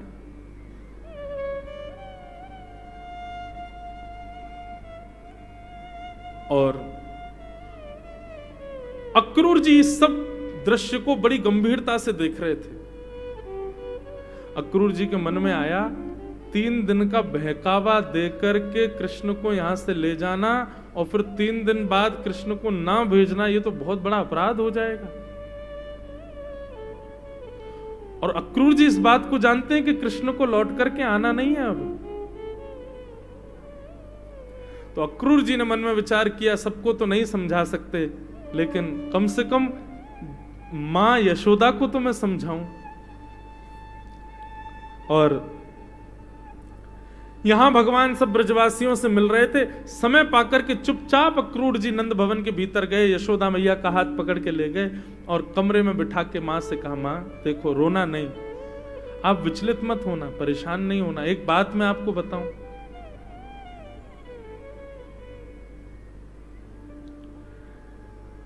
ये जो कृष्ण है ना, ये आपको लाला ना है, देवकी को लाला है। आप लोगों ने सुनी होगी एक बात कि एक बार आकाश में आकाशवाणी भई और देवतान ने कंस को बताई कि भैया तेरी बहन को अष्टम गर्भ तेरो काल होगो। तब से कंस ने अपनी बहन और अपने जमाई को कारखाने तहखाने में बंद कर रखा है। सुंदर उन दोनों को कारागृह में बंद कर रखा है। 6 बालकों को कंस ने मार दिया। 7वां बालक गर्भ में नष्ट हो गया। 8वें बालक के रूप में ये कृष्ण ही पधारा। कंस से इसको बचाने के लिए वसुदेव जी अर्धरात्रि में मौका पाकर के आपके पास इनको सुला गए और आपकी पुत्री ले जाकर के कंस को दे दी थी। मैया 11 वर्ष 56 दिन से पत्थर हो गई हैं आंखें देवकी की अपने पुत्र को देखने के लिए। मैया आप अपना ध्यान रखियो, अब शायद कृष्ण लौट करके नहीं आएंगे। ये कैसे सुन सकती है कोई मां? यशोदा मैया को तो मानो जैसे पूरा रक्त सूख गया हो, ठंडा पड़ गया पूरा शरीर, नेत्र खुले रह गए, मुख खुला रह गया, अचेत अवस्था हो गई यशोदा मैया की। सोच नहीं पा रही, विचार नहीं कर पा रही ये क्या है। इतने में ही अक्रूर जी बाहर आए और ठाकुर जी से बोले अब जल्दी चलो, अब मथुरा चलना चाहिए, वहां यज्ञ शुरू हो जाएगा, आपको पहुंचना है। ठाकुर जी को रथ में विराजमान कर दिया। भगवान सब ब्रजवासियों से कह रहे हैं मैं परसों आ जाऊंगा, मैं परसों आ जाऊंगा। और ऐसा कहते हुए जैसे ही रथ मथुरा की ओर चलने लगा, थोड़ी देर बाद यशोदा मैया को चेतना आई। थोड़ी देर बाद यशोदा मैया को जब भाव आया, मैया दौड़ी अपने भवन से। अरे लाला रुक जा, अरे कन्हैया रुक जा, अरे कृष्ण नेक रुक जा। ठाकुर जी रुक गए, उतर करके दौड़े मैया की ओर। मैया के सर्वांगीण अंग का स्पर्श करके अपने माथे से रखने लगे। मैया ने लाला को खूब हृदय से लगाया। सर से लेकर के पांव तक एक एक अंग को यशोदा मैया स्पर्श कर रही है। और स्पर्श करके यशोदा मैया के लाला मोकू तो आज पतो चली कि तू मेरो लाला ना है, तू तो देवकी को लाला है, तू तो देवकी को पुत्र है। मुझको पता है तू अब वापस लौट करके नहीं आएगा, देवकी के पास ही रहेगो। लेकिन लाला मेरी बस एक प्रार्थना है तो से, एक तो देवकी से मेरी कभी शिकायत मत करियो कि यशोदा मैया ने मुझको उखल से बांधो, यशोदा मैया ने मुझको छड़ी दिखाई, यशोदा मैया ने मेरे कान पकड़े। लाला जो कछु भी भयो सब भूल जाइयो, देवकी को मत बताइयो, नहीं तो कहेगी बता यशोदा कैसी मैया मेरे लाला को मारे। और दूसरी बात लाला तू चलो जा, पर मुझको वचन दे के जा जब ये यशोदा अपने प्राण त्यागेगी तो तू आवेगो और मेरे सामने आकर के खड़ो हो जाएगो। अपने लाल को देखते देखते मैं अपने प्राण त्याग दूं, बस यही मेरी एक इच्छा है लाला। ठाकुर जी बहुत रोए, यशोदा मैया को हृदय से लगा लिया, कुछ नहीं बोल पाए ठाकुर जी। मैया बोल करके फिर से अचेत हो गई और जैसे अचेत हुई ठाकुर जी ने सब गोपियों को बुलाया, यशोदा मैया को संभालो सब। और ऐसा कह करके ठाकुर जी ने सीधे जाकर के रथ में विराजमान हो गए। फिर पीछे मुड़कर के देखा नहीं, क्यों देखूंगा तो मैं जा नहीं पाऊंगा। और नंद नंदन श्री कृष्ण वृंदावन से मथुरा की ओर प्रस्थान कर गए। यशोदा नंदन श्री कृष्ण बंधुओं कभी वृंदावन छोड़ करके नहीं जाते, वे आज भी वृंदावन में विराजमान हैं। भगवान का स्वभाव स्वरूप, भगवान का प्रेम लक्षण स्वरूप वो सदा वृंदावन में रहता है, वृंदावन का त्याग कभी नहीं करता। द्वारिका की यात्रा पर, आगे की यात्रा पर, मथुरा की यात्रा पर तो भगवान का पौरुष रूप गया है, ऐश्वर्य रूप गया है, ठाकुर जी का परब्रह्म रूप जा रहा है आगे की यात्रा पर ठाकुर जी का प्रेम स्वरूप तो सदा के लिए वृंदावन में बस गया है। कभी आज भी वृंदावन से बाहर नहीं जाते ठाकुर जी। ऐसे ठाकुर जी मथुरा पहुंचे। मथुरा जाकर के भगवान ने एक दर्जी का उद्धार किया। कुब्जा की 3 जगह से कमर टेढ़ी थी, उसको सुंदर बनाया और उसको किशोरी जी की शरण में भेज दिया। कुबलिया पीड़ हाथी, एक पागल हाथी था, उसका ठाकुर जी ने वध किया, जिसको कंस ने भगवान को मारने के लिए खड़ा कर रखा था। और सबका वध करते हुए ठाकुर जी ने उस धनुष को उठाया जो शंकर जी ने कंस को दिया था, और 1 बार 2 बार 3 बार प्रत्यंचा चढ़ा करके जैसे ही खींचा, बीच से धनुष टूट गया। आकाश में बादल गरजने लगे, पृथ्वी हिलने लगी, भगवान शिव का धनुष टूट गया। कंस को देते समय महादेव ने कहा था कि इस धनुष को नारायण के अलावा कोई उठा ही नहीं सकता, या तो मैं उठा सकता हूं या नारायण उठा सकते हैं। लेकिन कंस, तुम याद रखना, इसको नारायण के सिवा कोई तोड़ेगा नहीं, और जो तोड़ेगा वो तुमको छोड़ेगा नहीं, तुम्हारी मृत्यु निश्चित है अगर इस धनुष को उसने तोड़ दिया तो। ठाकुर जी ने आज धनुष पकड़ करके 3 बार प्रत्यंचा चढ़ाई, बीच से ध्वस्त कर दिया। कंस बोला क्या हुआ क्या हुआ, ये आवाज कहां से आई? सैनिकों ने जाकर कहा दिया, महाराज वो धनुष जो था ना उसमें जंग लग गई थी, पुराना हो गया था वो, आप चिंता मत करो, आप बिल्कुल निष्फिक्र रहो, आप तो स्वस्थ हो, ये बालक कुछ नहीं कर पाएगा आपका। भगवान ने रणभूमि में प्रवेश किया, एक रण तैयार कंस ने, लाखों ब्रजवासी चारों तरफ बैठे हैं मथुरावासी, और बीच में बड़े बड़े मल्ल खड़े हैं ठाकुर जी से युद्ध करने के लिए। नन्हे से 11 वर्ष के ठाकुर जी ने जैसे ही रणभूमि में प्रवेश किया, सुखदेव जी उनके रूप का वर्णन कर रहे हैं। ठाकुर जी कैसे लग रहे हैं? मल्लानाम शनिर्णीनाम नरवर स्त्रीणाम स्मरो मूर्तिमान, गोपानाम स्वजनो सताम छितभुजाम शास्त्रा स्वपित्रो शिशु, मृत्युर्भोजपतिर्विराट विदुषाम तत्त्वं परम योगिनाम, वृष्णीनां परदेवतेत विदितो रंगम गतः शाग्रज। ठाकुर जी सबको अलग अलग रूप में दिख रहे हैं। छोटे छोटे बालकों को भगवान अपने सखा के रूप में दिख रहे हैं, कुमारी कन्याओं को भगवान अपने पति के रूप में दिख रहे हैं, बिना दांत वाले माता पिताओं को, अम्मा बाबाओं को भगवान अपने नाती पोते के रूप में दिख रहे हैं, बड़े बड़े पहलवानों को ठाकुर जी पहलवान के रूप में दिख रहे हैं, और 50 सिद्धि ऊपर बैठे महाराज कंस को ठाकुर जी अपनी मृत्यु के रूप में दिखाई दे रहे हैं। मेरी मृत्यु आ गई। ठाकुर जी ने एक एक मुष्टिक प्रहार से ही सारे मल्लों को मार दिया, और सीधे 50 सिद्धि ऊपर छलांग मार करके कंस के पास पहुंच गए। कंस सेनापति महामंत्री आदि सबको बुलाने लगा। भगवान बोले कोई नहीं आएगा, सब वहीं चले गए जहां तुमको जाना है। अब मामा जी देख लीजिए, मैं ही हूं श्री कृष्ण। ऐसी मृत्यु संसार में किसी की नहीं हुई जैसी आपकी होने वाली है। इतनी समीपता से मैंने किसी को नहीं मारा। ध्यान पूर्वक देख लीजिए मेरे एक एक अंग को। कंस दर्शन करते करते करते करते ठाकुर जी में ही आनंदित हो गया। भगवान ने उसके केश पकड़े, एक भुजा से दोनों चरणों को इस प्रकार आकाश की ओर उठा लिया, मानो ऐसा लग रहा है कि वन के सिंह ने हाथी को उठा लिया।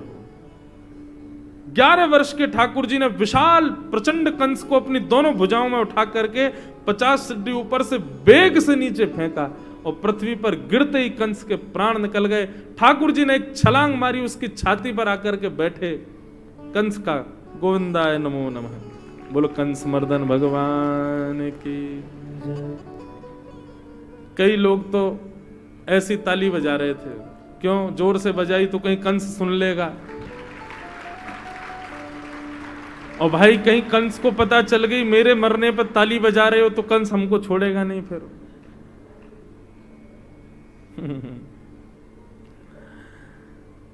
कंस का वध किया भगवान ने। सब ब्रजवासी मथुरावासी ठाकुर जी को कंधे पर लेकर के नाचने लगे, आनंद उत्सव मनाने लगे। पूरे मथुरा में गूंज होने लगी, कंस मर्दन श्री कृष्णचंद्र भगवान की, सब जय जयकार करने लगे। ठाकुर जी तुरंत सबके ऊपर से नीचे उतरे, दौड़ करके कारागृह में गए, जहां 11 वर्षों से देवकी मैया प्रतीक्षा कर रही है। और वहां जाकर के जैसे ही कारागृह का ताला तोड़ा और भीतर प्रवेश किया, मानो देवकी मैया के तो प्राण वापस आ गए हों। ठाकुर जी को अपने हृदय से लगा लिया, खूब प्रेम किया, खूब स्नेह किया, अपने नेत्रों के आंसुओं से ठाकुर जी को गीला कर दिया देवकी मैया ने। नंद बाबा आदि कुछ ब्रजवासी संग गए थे, वो वहीं से ही वापस लौट गए। ठाकुर जी बोले आप लोग जाओ, मैं जल्दी आने का प्रयास करूंगा। ठाकुर जी वापस नहीं गए। और उग्रसेन नाना को भगवान ने मथुरा का राजा बनाया। बंधुओं, ठाकुर जी राजा कभी नहीं बने, ना तो मथुरा के ना द्वारिका के। मथुरा के राजा भी उग्रसेन थे और द्वारिका के राजा भी उग्रसेन को ही बनाया, भगवान राजा नहीं बने थे। ब्रजवासी और यदुवंशी सब राजा धीराज बोलते ठाकुर जी को तो, लेकिन वास्तव में राजा था उग्रसेन। निर्णय ठाकुर जी का चलता था, हस्ताक्षर उग्रसेन के चलते थे, राजा वही थे। और ठाकुर जी कभी ऊंचे सिंहासन पर भी नहीं बैठे, ऊपर राजा जहां बैठता है उसके थोड़ा नीचे एक सिंहासन था, वहां बैठते थे ठाकुर जी। ऊपर राज पदवी पर कभी नहीं बैठे ठाकुर जी। मथुरा के राजा उग्रसेन को बना करके भगवान बोले अब हम कुछ दिन अध्ययन कर आए, थोड़ा हिसाब किताब सीखे, हमको कुछ आता तो है नहीं। ब्रजवासियों ने इतना प्रेम किया कि विद्यालय पढ़ने ही नहीं गए। फिर ठाकुर जी विद्यालय पढ़ने के लिए उज्जैन आए, सांदीपनी गुरुकुल। सांदीपनी उपाध्याय से ठाकुर जी ने संपूर्ण विद्या का अध्ययन किया। और वहां ठाकुर जी को एक सखा मिले जिनका नाम था सुदामा, जिनकी कथा कल आएगी। भगवान जी की सुदामा से भेंट हुई, बड़ी मधुर लीला ठाकुर जी ने वहां गुरुकुल में जाकर के की। संपूर्ण वेद वेदांतों का अध्ययन करके ठाकुर जी वापस पधारे। जनेऊ संस्कार ठाकुर जी का वहीं विद्यालय में हो गया था, चौड़ी चोटी रखी ठाकुर जी ने, और भगवान का नाम हो गया अब देवकी नंदन, वसुदेव नंदन, मथुराधिपति, कंस मर्दन श्री कृष्णचंद्र जी महाराज। अब जब कभी भी ठाकुर जी कहीं जाते हैं तो महाराज 10 सैनिक आगे चलते हैं, मंगल वाद्य बजाते हुए चलते हैं, सावधान देवकी नंदन वसुदेव नंदन ब्रज उर चंदन मथुराधिपति श्री कृष्णचंद्र महाराज पधार रहे हैं। ठाकुर जी को इतनी चुभती है ये बात, क्यों इतना सम्मान कर रहे हैं हमारा। ठाकुर जी को तो वही याद आता है, ब्रज में सब क्या कहते, कनुआ, लाला, कन्हैया, गोपाल, गोविंद, ठाकुर जी को वही याद आता है। अपने कक्ष में मथुरा में ठाकुर जी खिड़की खोल करके वहीं देखते रहते हैं जहां से वृंदावन दिखाई देता है। एक दिन देवकी मैया ने विचार किया, इतने वर्ष बाद लाला आयो, आज अपने हाथ से भोजन पवाऊंगी लाला को, और मैंने तो सुनी है लाला को मक्खन मिश्री बहुत पसंद है, अपने हाथ से पवाऊंगी। सुंदर थाली सजा करके देवकी मैया आज पहली बार लेकर के गई कि अपने लाला को आज तक सौभाग्य नहीं मिला खिलाने का, आज खिलाऊंगी। थाली जैसे ही मैया ने रखी और थाली में मक्खन जैसे ठाकुर जी ने देखा, ठाकुर जी को यशोदा मैया की इतनी याद आई, इतनी याद आई कि ठाकुर जी रोने लगे। दौड़ करके गए बलराम जी के पास और बलराम जी से गले लग के रोने लगे, दाऊ दादा मुझको ब्रज की बहुत याद आ रही है, मुझको वृंदावन की बहुत याद आ रही है। दृश्य देख करके वसुदेव जी दुखी हो गए। उन्होंने भगवान के सखा उद्धव को भेजा, तुम जाके समझाओ ठाकुर जी को, इतने वर्ष बाद आए हैं। देव की बेचारी जैसे तैसे प्रसन्न होती है, पर ठाकुर जी के इस भाव को देख करके दुखी हो जाती है। उद्धव जी महाराज भगवान के पास गए, ठाकुर जी से जाके बोले क्या बात है, आप रो क्यों रहे हो? तब भगवान कहते हैं ऊधव मोहे ब्रज बिसरत नाहि। ये बहुत लंबा क्रम है, कथा का मैं सूक्ष्म में कह के चल रहा हूं। मुझे ब्रज की बहुत याद आती है उद्धव।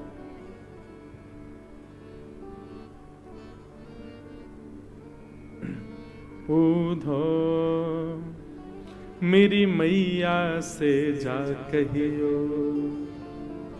ब्रज भाषा का एक पद है बंधु। ठाकुर जी उद्धव से कह रहे हैं, उद्धव तुम वृंदावन चले जाओ, मेरी यशोदा मैया, नंद बाबा, सब ब्रजवासी, मेरे ग्वाल बाल, मेरी बछड़ा बछिया गैया, सबन की सुध लेकर के आओ। और सुनो, मेरा एक संदेशा सुना देना मैया को। हमारे ब्रजवासी गाते हैं, ठाकुर जी कह रहे हैं, उद्धव मेरी मैया से जा कहियो, उद्धव मेरी मैया को सुनियो, तेरो लाला दुख पावे, मेरी मैया से जा कहियो, मेरी मैया सो सुने।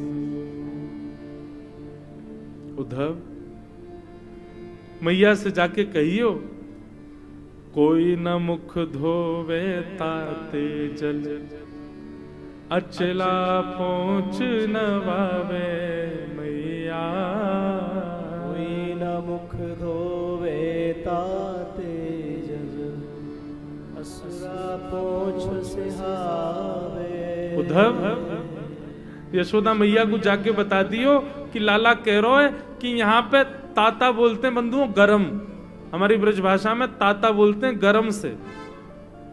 उद्धव मैया से जाके बोलती हूँ यहाँ पे मेरो मोह कोई ताते जलते ना पहुंचे।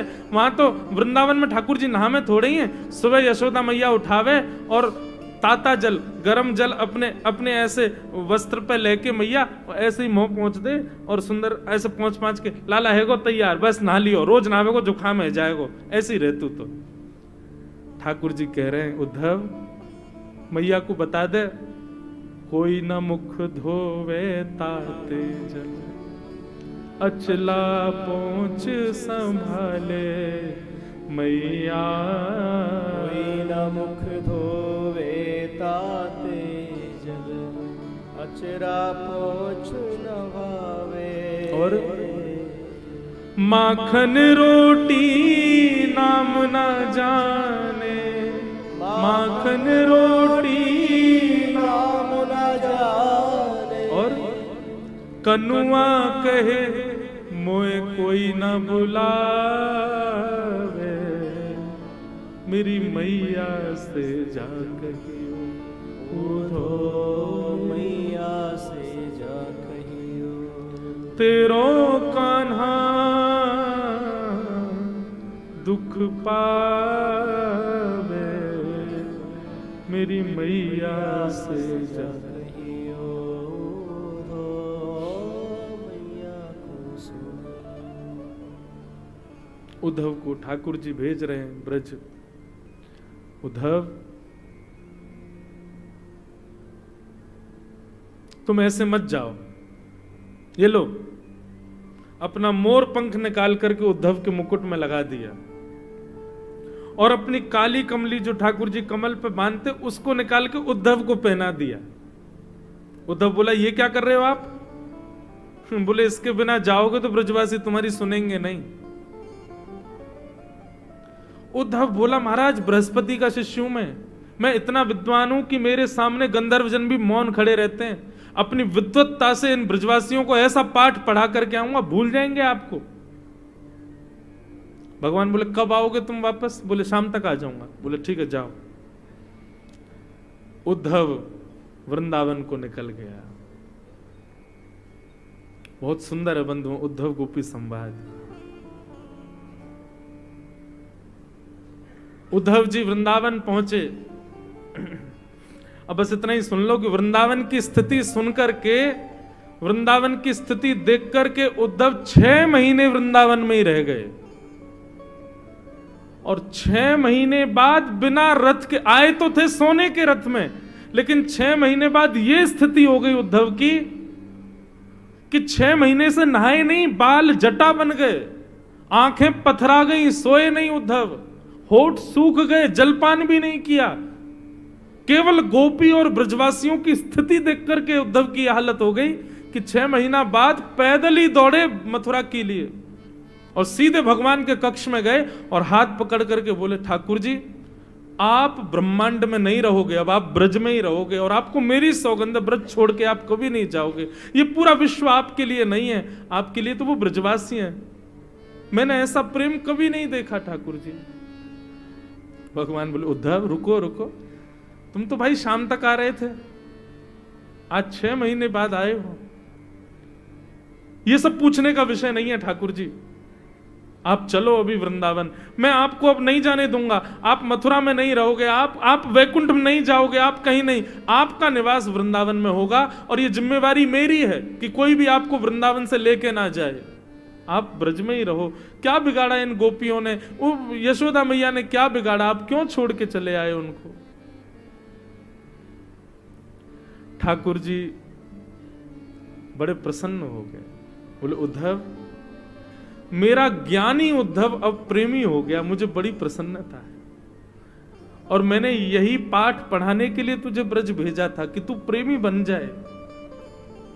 तू ज्ञानी तो बहुत है, नेत्र बंद कर अपने। उद्धव ने नेत्र बंद किए, बोले अब खोल करके देख। जैसे ही खोल करके देखा तो मथुरा के भवन में ठाकुर जी के कक्ष में समस्त गोपियां वहीं प्रकट हो गईं ब्रजमंडल की। ठाकुर जी के बगल में श्री जी बैठी हैं, यशोदा मैया खड़ी हैं, सब गोपियां वहीं ठाकुर जी के पास प्रकट हो गई। उद्धव बोला, भगवान ये क्या लीला हो रही है आपकी। ठाकुर जी बोले, उद्धव व्रज और मुझ में कोई अंतर नहीं है। अब मेरा एक रूप सबको दिखेगा कि मैं द्वारिका जा रहा हूं, आदि आदि सब लीला कर रहा हूं, वैकुंठनाथ पति नारायण आदि जो कुछ भी है, पर मैं वास्तविक रूप से तो सदा वृंदावन बसूंगा और वृंदावन मुझ में बसेगा। वृंदावन पाद मेकम न गच्छति, एक पग भी बाहर में वृंदावन छोड़ के कभी नहीं जाता। उद्धव बोले, तो फिर मेरे साथ ये लीला क्यों की। बोले, तुझको प्रेमी बनाना था इसलिए, और प्रेमी बनना है तो वृंदावन जाना पड़ेगा। उद्धव जी महाराज ने चरणों में प्रणाम किया और आगे की लीला में फिर जरासंध यानी कि कंस के ससुर जी ने मथुरा के ऊपर 17 बार चढ़ाई की। मेरी बेटियों को विधवा कर दिया। 2 बेटियां थी, दोनों का ब्याह कंस से हुआ, अस्ति और प्राप्ति। मेरी बेटियों को विधवा किया कृष्ण ने, 17 बार चढ़ाई की। भगवान कृष्ण और बलराम दोनों लड़ने के लिए जाते और कैसे लड़ते, पूरी सेना को मार देते, अकेले जरासंध को छोड़ देते, अकेला, बस अकेला रह जाता। जैसे ही बलराम जी मारने जाते, ठाकुर जी कहते, भैया यहाँ छोड़ दो। हाँ भाई तू चलो जा वापिस।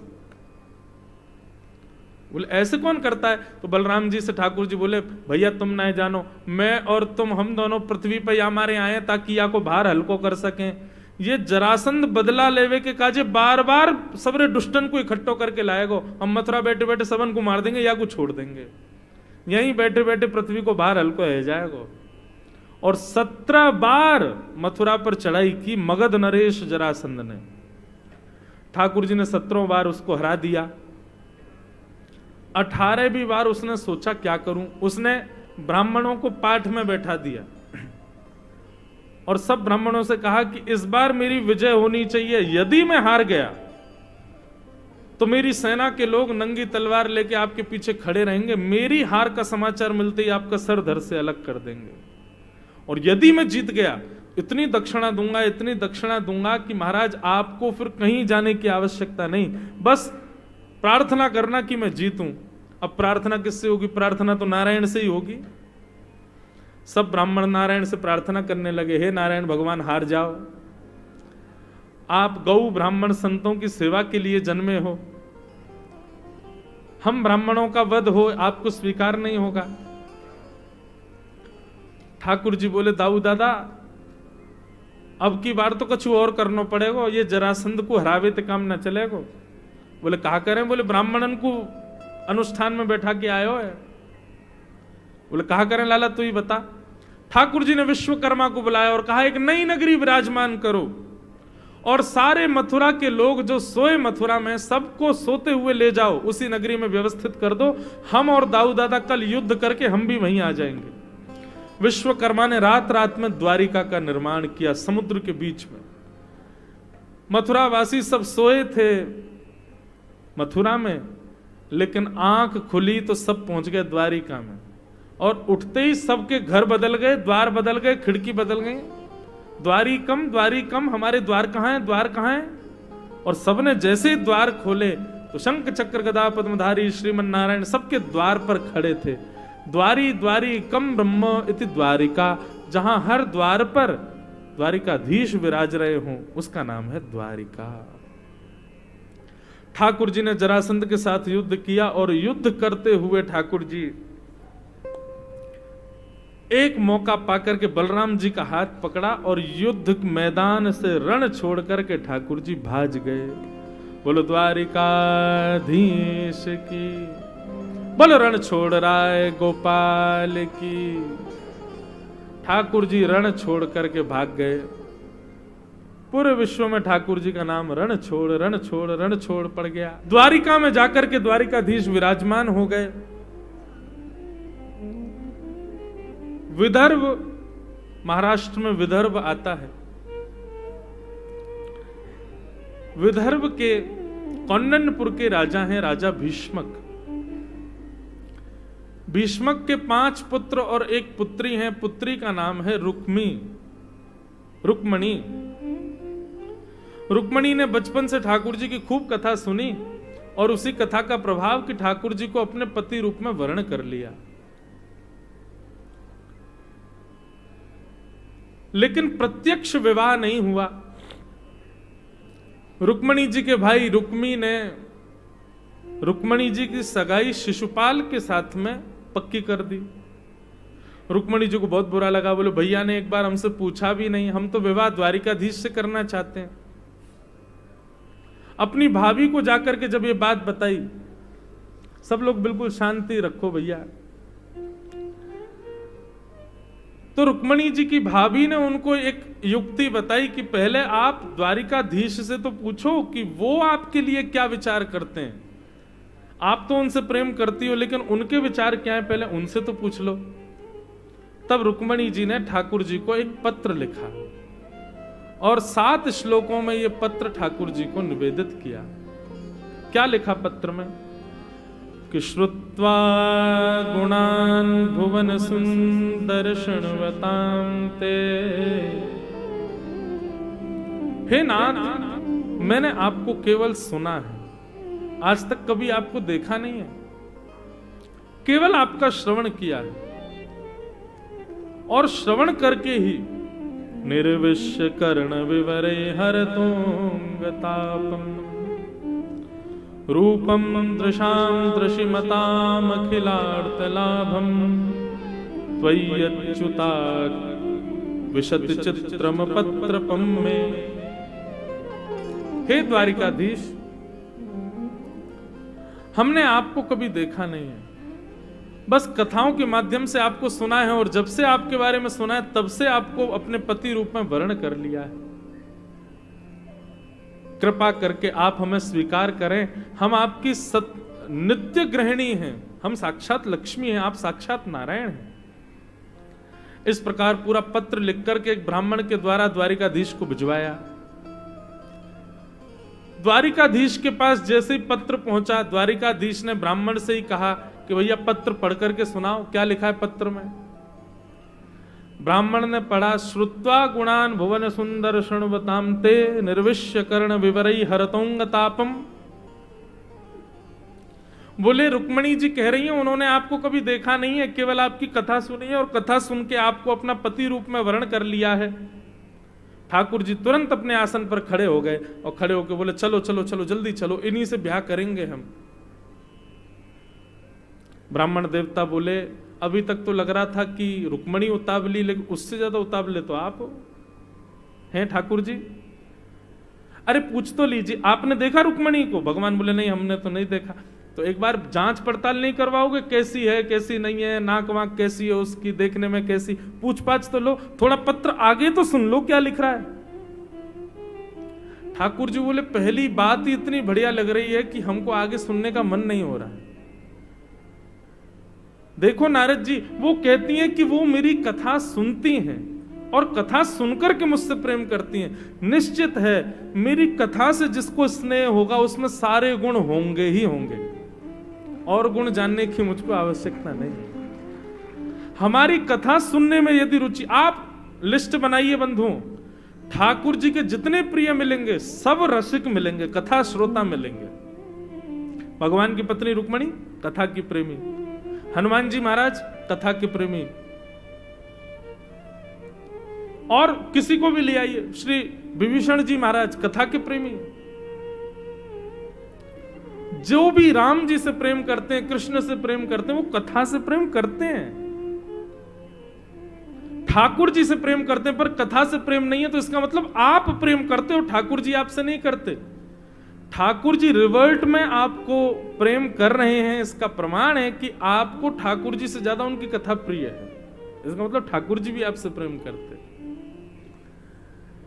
बोले अब हमको और कुछ नहीं सुनना, ये सर्वगुण संपन्न होगी ही होगी, क्योंकि इसको हमारी कथा प्रिय है।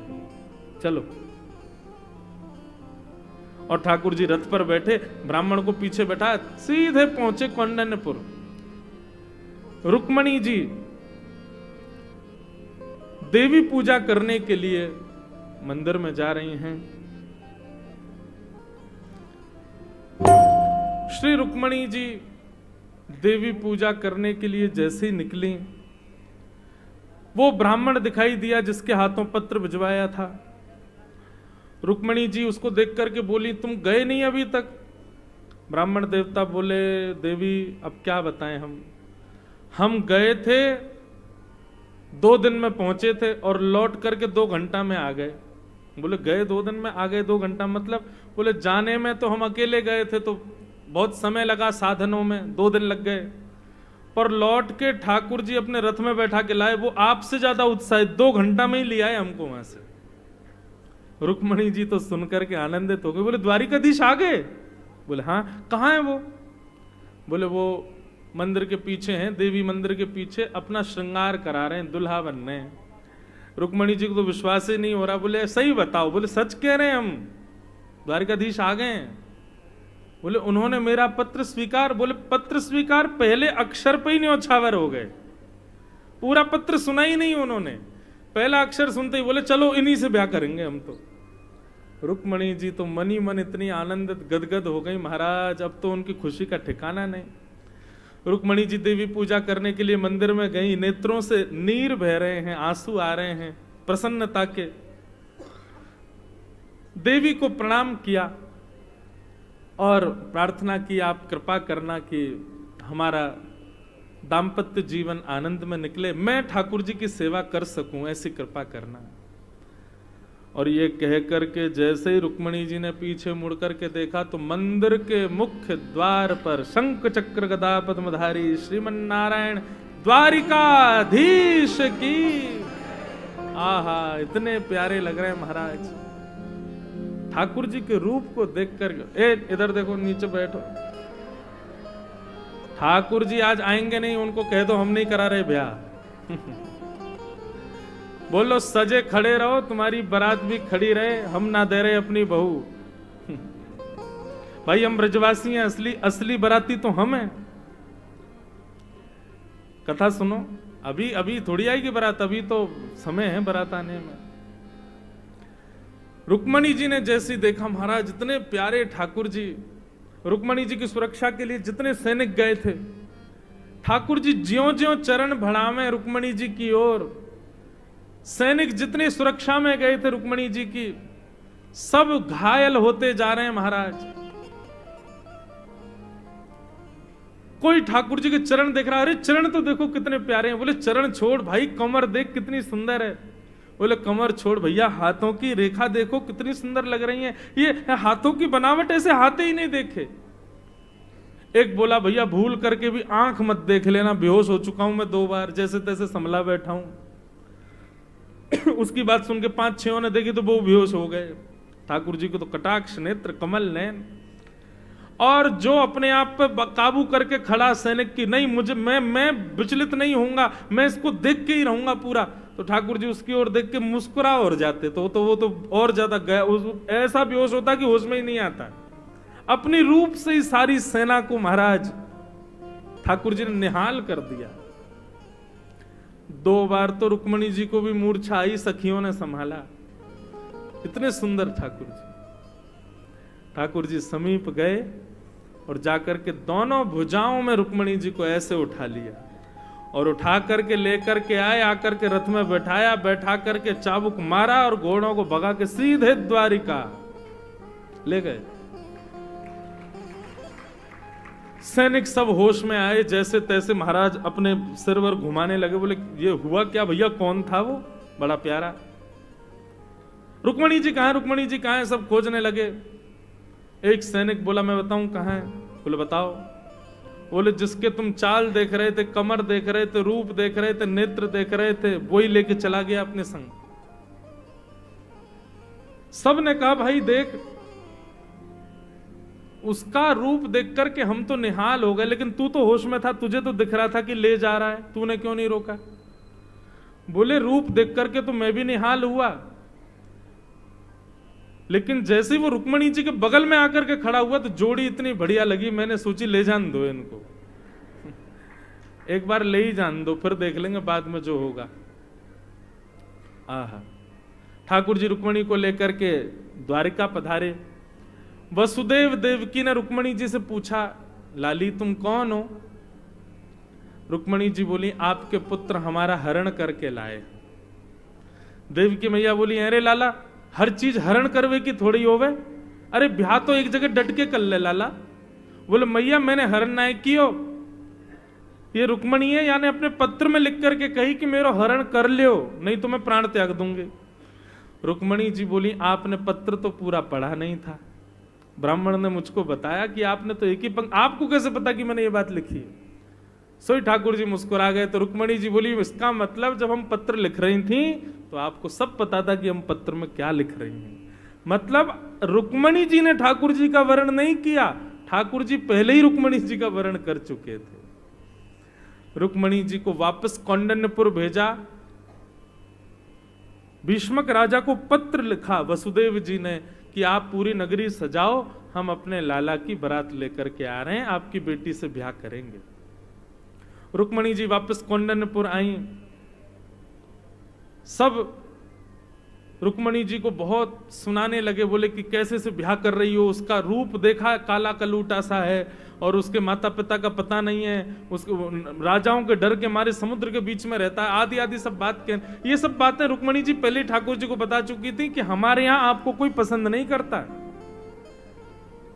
इसलिए आप आओ तो ज्यादा उम्मीद लेकर के मत आना हमारे पीहर से कि भाई बहुत सम्मान ससुराल में होगा हमारा, क्योंकि आपको कोई प्रेम नहीं करता हमारे यहाँ। एक हमारी मैया है और पिता है, बस वही आपको थोड़ा चाहते हैं, लेकिन वो भी कह तो देते ही हैं कि काला है तू, इतनी गोरी, कोई गोरी ते ही कर ले तो कर लेती ब्याह। ठाकुर जी वो चिंता मत करो, हम आते हैं अभी कौंडिन्यपुर फिर बताएंगे। ठाकुर जी एक तो सुंदर, ठाकुर जी बंधु बहुत सुंदर हैं, लोग बात बनाते हैं काले कलूटे जो भी कहते होंगे, लेकिन इतने सुंदर हैं, इतने सुंदर हैं ठाकुर जी। हमारे ब्रज में कहीं लाला तेरी बहुत बड़ी कृपा, जो तू लाला है, अगर तू लाली बन के आए होता तो वृंदावन में लोगन के घरे कट जाते। तो हे कृष्ण लला तुम होते लली तो घरे कट जाते करोड़न के। लाला तेरी बहुत बड़ी कृपा कि तू लाला बन के आए हो। बहुत सुंदर है ठाकुर जी, लेकिन आज ठाकुर जी ने ऐसा श्रृंगार किया, ऐसा श्रृंगार किया, महाराज जो देख रहा है वही न्योछावर ठाकुर जी पर। बारात आ रही है, ठाकुर जी घोड़ा पे बैठ करके आ रहे हैं और महाराज आगे पीछे हाउ बिलाऊ से सब बाराती चल रहे हैं, सबरे नाच रहे हैं, गा रहे हैं। अब तो आप लोग गा लेना कि अब यूं ही बैठे रहोगे। आप सब लोगन को रुक्मणी मंगल की खूब खूब बधाई। हमारे शारदा परिवार और उनके समस्त परिवारी जनों को बहुत बहुत शुभकामनाएं। कृष्ण रुक्मणी के रूप में विराजमान दंपति का बहुत बड़ा सौभाग्य कि ठाकुर जी और रुक्मणी जी के रूप में उनको यहाँ विराजने का ये अवसर प्राप्त हुआ है। बंधुओं, कल कथा का विश्राम दिवस है और कल कथा सुबह 9:30 बजे से होगी। अब ठाकुर जी तो आपने पहुंचा दिए द्वारिका, अब वृंदावन की याद दिलाएंगे तो बेचारे दुल्हा रोने लगेंगे, वृंदावन की याद आ रही है। पर फिर भी हमारे लाल जी के तो सदा चित्त में वृंदावन रहता है। आप सब लोग रुक्मणी विवाह महोत्सव में, वैसे तो रुक्मणी जी से ब्याह हुआ है, लेकिन अब वृंदावन चलोगे तो वृंदावन में तो श्री जी से ही ब्याह भयो, तो एक क्षण के लिए यही विचार करियो कि श्री जी और ठाकुर जी विराज रहे हैं, इनको विवाह उत्सव भयो है।